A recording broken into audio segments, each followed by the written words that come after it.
Catatan Presiden RI. Presiden Jokowi tegaskan sikap cawe-cawe politik yang dilakukan bertujuan agar Pilpres berjalan baik tanpa ada riak-riak yang membahayakan bangsa dan negara. Cawe-cawe itu saya sampaikan bahwa menjadi kewajiban moral, menjadi tanggung jawab moral saya sebagai presiden dalam masa transisi kepemimpinan nasional di 2024. Presiden Jokowi didampingi Ibu Negara Nyonya Iriana Jokowi melakukan kunjungan kerja ke Singapura dan Malaysia pada pekan ini. Saya dan Pak Anwar sepakat untuk membentuk mekanisme khusus bilateral untuk menyelesaikan masalah-masalah pekerja migran Indonesia. Inilah catatan Presiden RI, catatan tentang kegiatan Presiden Jokowi dalam menjalankan roda pemerintahan dan kenegaraan pada pekan ini. Masih bersama saya Musli, inilah catatan Presiden RI selengkapnya. Catatan Presiden RI.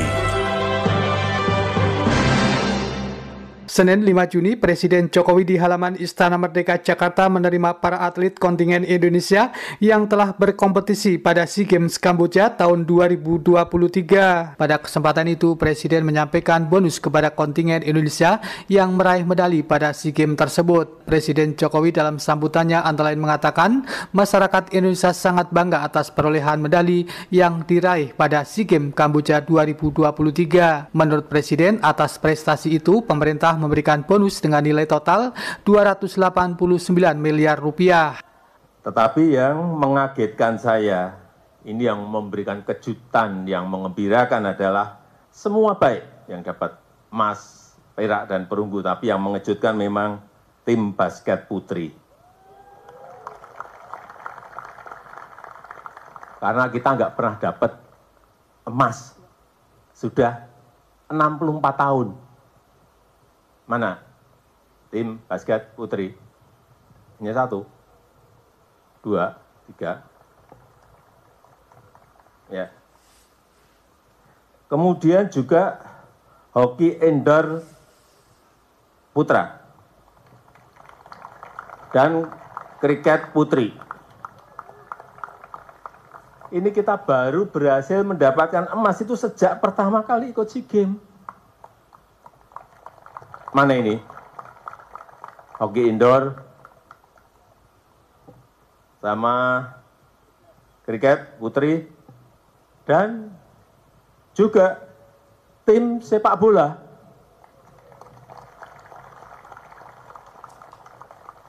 Yang sudah 32 tahun nggak pernah kita dapat emas. Nggak dapat. 32 tahun. Nggak pernah dapat emas. Ini dapat. Mana ini bola? Oh, di belakang. Nah.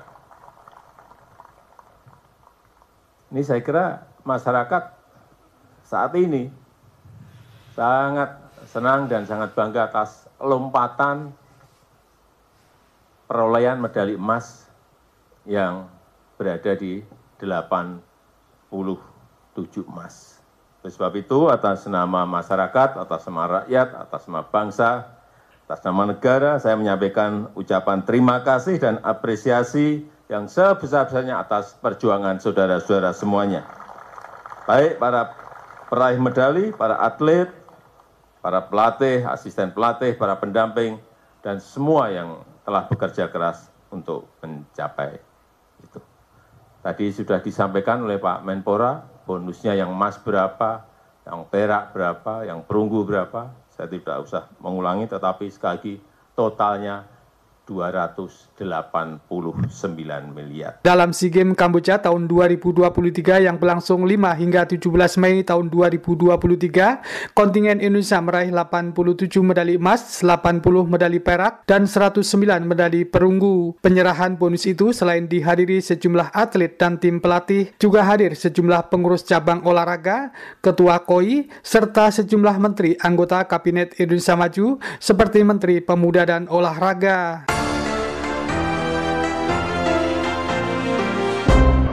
Selasa 6 Juni, Presiden Jokowi menghadiri pembukaan Rakernas 3 PDI Perjuangan di kantor Lenteng Agung, Jakarta Selatan. Usai menghadiri pembukaan Rakernas tersebut, saat menjawab pertanyaan wartawan tentang cawe-cawe politik, Presiden Jokowi menegaskan sudah menjadi kewajiban moral serta tanggung jawab moral sebagai Presiden dalam masa transisi kepemimpinan nasional di tahun 2024. Cawe-cawe itu sudah saya sampaikan bahwa cawe-cawe itu saya sampaikan bahwa menjadi kewajiban moral, menjadi tanggung jawab moral saya sebagai Presiden dalam masa transisi kepemimpinan nasional di 2024, ya harus menjaga agar isi kepemimpinan nasional serentak Pilpres itu bisa berjalan dengan baik tanpa ada riak-riak yang membahayakan negara dan bangsa. Masa riak-riak yang membahayakan dan bangsa saya disuruh diem?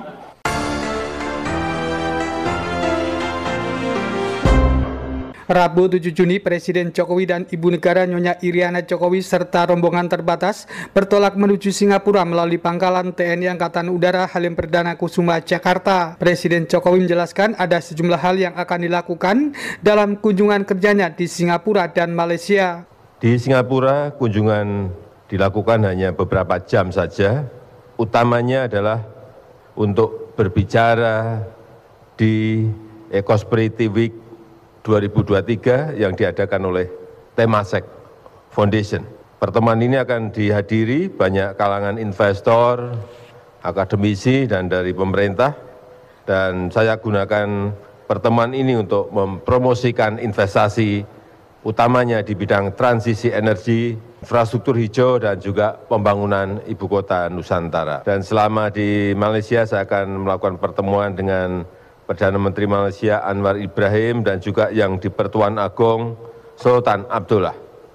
Kunjungan saya ke Malaysia akan kita gunakan untuk menyelesaikan beberapa perundingan-perundingan penting yang sudah berjalan bertahun-tahun dan tidak selesai, yaitu isu mengenai perbatasan dan isu mengenai perlindungan PMI Indonesia dan tentunya hal lain yang penting. Melepas keberangkatan Presiden Jokowi dan Ibu Negara Nyonya Iriana Jokowi tersebut, Sekretaris Kabinet Pramono Anung serta PJ Gubernur Provinsi DKI Jakarta Heru Budi Hartono.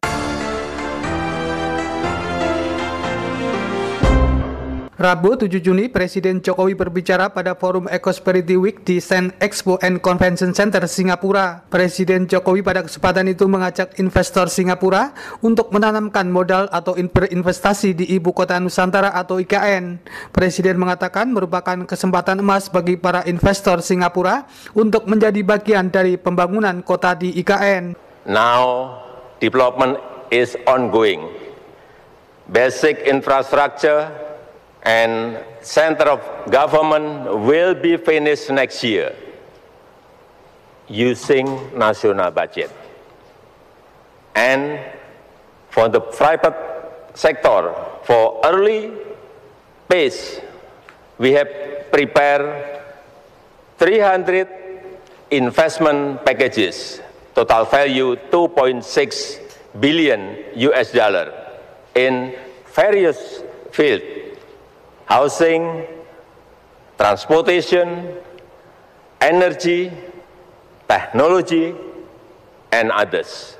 Di hadapan para investor tersebut, Presiden Jokowi juga menyatakan komitmen Indonesia dalam pengembangan energi hijau dan industri hijau. Ketika berada di Singapura, Presiden Jokowi dan Ibu Negara Nyonya Iriana Jokowi juga menghadiri undangan Perdana Menteri Singapura Lee Hsien Loong dan istri untuk santap siang bersama. Sejumlah menteri anggota Kabinet Indonesia Maju serta Kepala Badan Otorita IKN mendampingi Presiden Jokowi dalam kunjungannya ke Singapura. Setelah menyelesaikan seluruh rangkaian kegiatan di Singapura, Presiden Jokowi dan Ibu Negara serta rombongan menuju Malaysia untuk melakukan kunjungan kerja. Rabu sore 7 Juni, Presiden Jokowi dan Ibu Negara Nyonya Iriana Jokowi serta rombongan tiba di Kuala Lumpur, Malaysia setelah menempuh penerbangan dari Singapura. Presiden Jokowi dan Ibu Negara saat tiba di Kuala Lumpur, Malaysia disambut sejumlah pihak seperti Duta Besar RI untuk Malaysia Hermono dan istri. Ada sejumlah hal yang akan dibahas dengan pihak Malaysia dalam kunjungan kerja Presiden Jokowi di Malaysia. Kamis 8 Juni, Presiden Jokowi dalam kunjungan kerjanya di Malaysia, Presiden Jokowi melakukan pertemuan dengan Perdana Menteri Malaysia Anwar Ibrahim di kediaman resmi Perdana Menteri Malaysia di Putrajaya, Malaysia untuk membahas sejumlah hal. Salah satu yang dibahas dalam pertemuan itu adalah proses negosiasi batas laut teritorial yang berhasil diselesaikan setelah hampir 18 tahun. Dalam keterangan pers bersama Perdana Menteri Anwar Ibrahim dan Presiden Jokowi dijelaskan, pada pertemuan itu antara lain Presiden Jokowi dan Perdana Menteri Malaysia membahas tentang persoalan-persoalan yang terkait dengan pekerja migran Indonesia di Malaysia. Yang pertama, saya menyambut baik penyelesaian negosiasi batas laut teritorial di Laut Sulawesi, di Selat Malaka bagian selatan, setelah 18 tahun proses negosiasi. 18 tahun. Bisa diselesaikan. Ini alhamdulillah.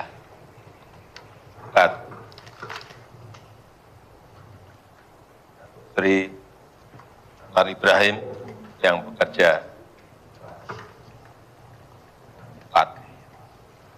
bantu para menteri. Saya juga berharap negosiasi perbatasan lainnya, termasuk di darat, Batik, kemudian Sinapat selesai, juga bisa segera diselesaikan. Mumpung Perdana Menterinya masih Datuk Seri Anwar Ibrahim, dan di Indonesia Presidennya masih Jokowi.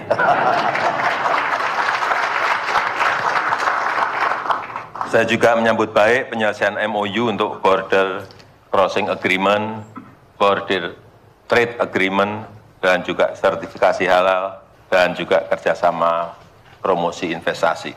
Kemudian yang kedua, mengenai perlindungan pekerja migran Indonesia, saya sangat menghargai sekali komitmen Datuk Seri Anwar Ibrahim untuk memperkuat perlindungan PMI Indonesia dan juga penegakan hukum yang adil bagi para pekerja Indonesia. Pada keterangan pers itu, Presiden Jokowi juga mendorong untuk dilakukan kolaborasi untuk melawan diskriminasi kelapa sawit dan juga komoditas lainnya untuk diperkuat. Sejumlah menteri anggota Kabinet Indonesia Maju mendampingi Presiden Jokowi dalam pertemuannya dengan Perdana Menteri Anwar Ibrahim, diantaranya Menteri Luar Negeri Retno Marsudi, Menteri Sekretaris Negara Pratikno, serta Menteri Ketenagakerjaan Ida Fauziah.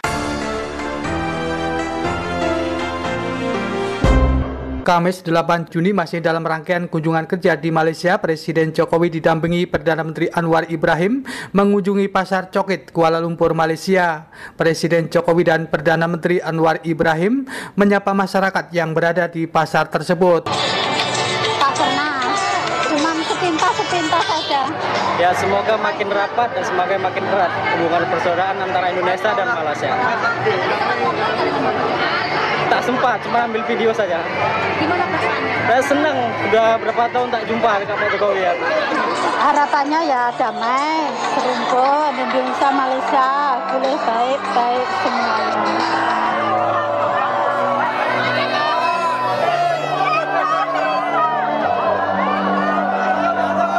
Presiden Jokowi dan Perdana Menteri Anwar Ibrahim menyempatkan singgah di kedai yang berada di sekitar pasar setelah keduanya berkeliling di pasar itu. Kegiatan lain sebelum kembali ke tanah air, Presiden Jokowi dan Ibu Negara Nyonya Iriana Jokowi bertemu dengan Yang di-Pertuan Agung Sultan Abdullah dan Permaisuri di Istana Negara Kuala Lumpur, Malaysia. Setelah pertemuan itu, Presiden Jokowi dan Ibu Negara Nyonya Iriana Jokowi serta rombongan kembali menuju ke tanah air.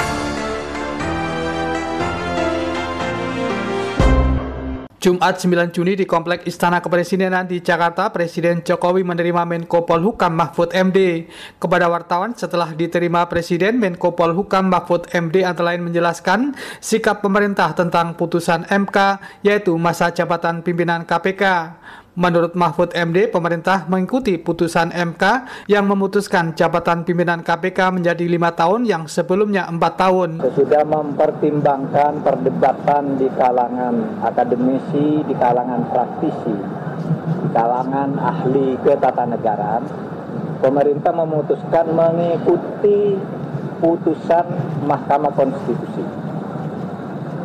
Dalam beberapa hal pemerintah kurang sependapat dengan putusan MK, tetapi yang lebih prinsip di atas kekurang sepakatan itu adalah pemerintah harus tunduk pada ketentuan konstitusi bahwa keputusan Mahkamah Konstitusi itu final dan mengikat.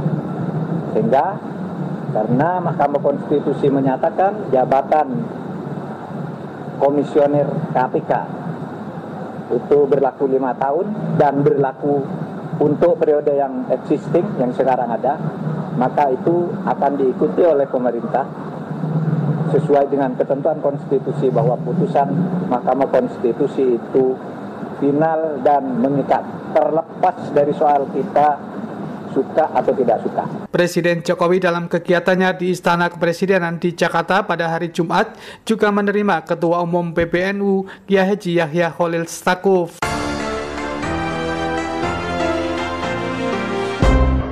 Demikian catatan Presiden RI pada pekan ini. Tim Liputan Muhammad Rizkyanto, Bayu Istiqlal, dan saya Muslih melaporkan. Catatan Presiden RI.